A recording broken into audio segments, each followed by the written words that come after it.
Most athletes sign a massive contract and immediately buy a fleet of supercars. Then there is Shohei Ohtani. He just signed a record-breaking $700 million deal, but his wife still drives him to the stadium in a standard practical car.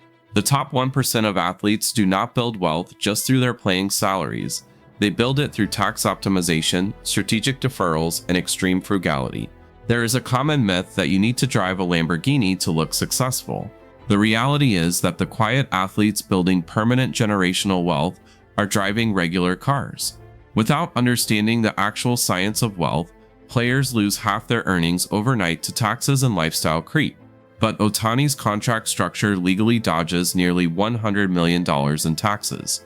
I will show you exactly how his system works and how other frugal stars use the exact same playbook.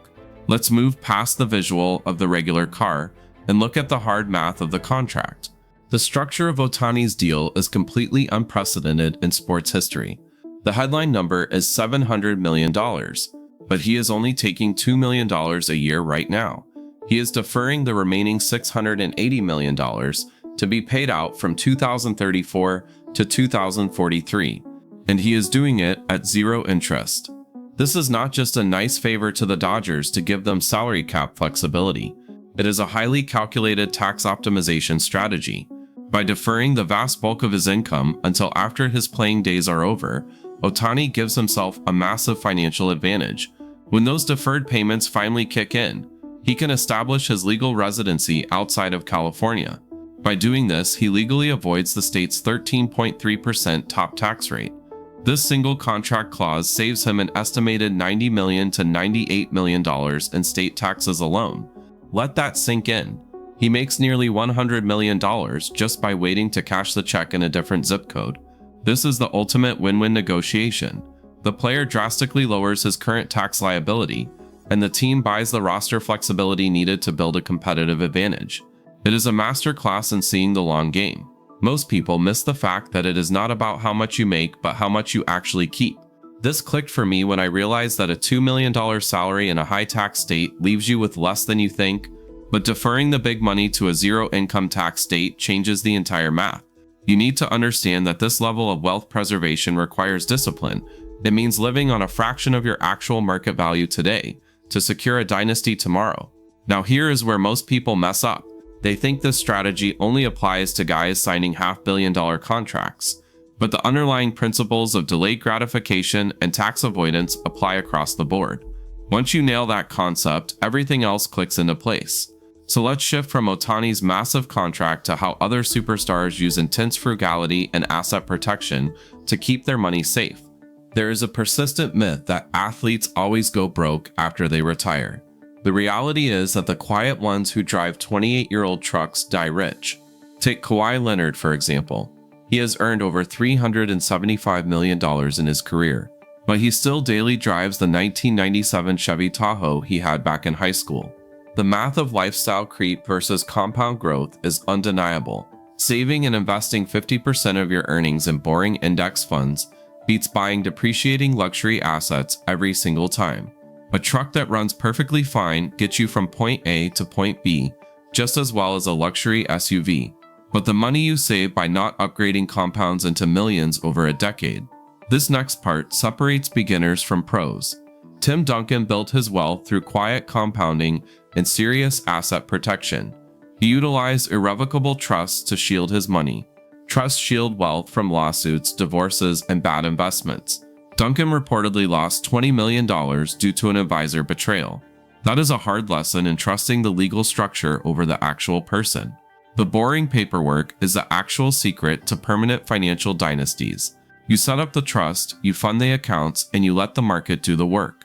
It is not glamorous, it does not look cool on social media, but it is exactly how you make sure your grandchildren never have to worry about money. The game changer nobody talks about is that frugality is an offensive weapon.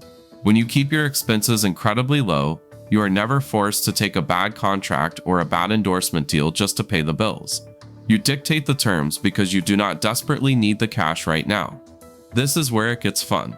You combine the everyday frugality of a Kawhi Leonard with the asset protection of a Tim Duncan. Then you add the tax strategy of a Shohei Ohtani. That is the holy trinity of wealth building. You protect your existing wealth from bad actors, and you actively defend it against the biggest silent wealth killer in sports, which is state taxes. Actually, let me back up and explain this better. Protecting your money is only half the battle. The other half is making sure the government takes as little of it as legally possible before it even hits your bank account. And that brings us to the most critical part of the strategy. You need to understand the jock tax.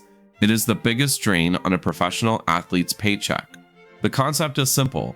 Athletes pay income tax in every single state they play a game in.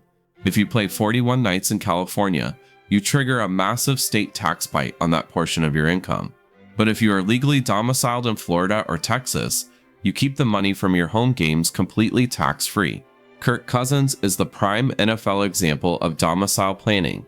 He deliberately chooses low or no state tax teams while banking massive guaranteed money.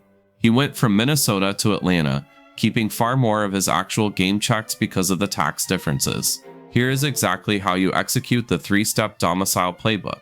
First, you establish legal domicile early. You change your driver's license, your voting records, and track your days in the state to prove residency. Second, you use trusts and LLCs to hold your income and assets.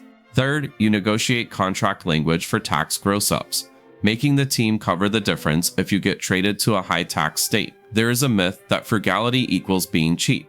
The reality is that it is the ultimate competitive advantage in an industry where 78% of players face financial ruin post-retirement. When you master domicile science, you stop leaking wealth to state governments. Stick around because this next part is crucial. If you want to be a sports executive, agent, or financial advisor, you need to translate these athlete strategies into direct negotiation levers. You are not just negotiating base salary, you are building permanent wealth. Let me show you exactly how to build win-win deferrals.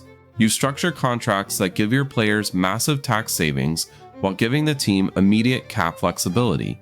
It is exactly what Ohtani's camp did to get the record-breaking number while keeping the Dodgers competitive. But here is the twist. You also need ironclad risk controls. For every client signing a deal over $10 million, you must mandate irrevocable trusts, umbrella insurance, and mandatory third-party audits. You never let one person control all the access to the money. This protects the player from bad investments and bad actors. You also use domicile planning and jock tax exposure as actual bargaining chips. If a high-tax team wants your player, you demand they cover the tax differences to match the net take-home pay of a Florida or Texas offer. This separates a standard agent from an indispensable financial architect. Keep watching because this is how you build leverage that teams cannot ignore. Generational wealth comes from boring legal structures and disciplined spending, not just massive salaries. Look closely at the tax implications and deferrals in the next major sports contract you see.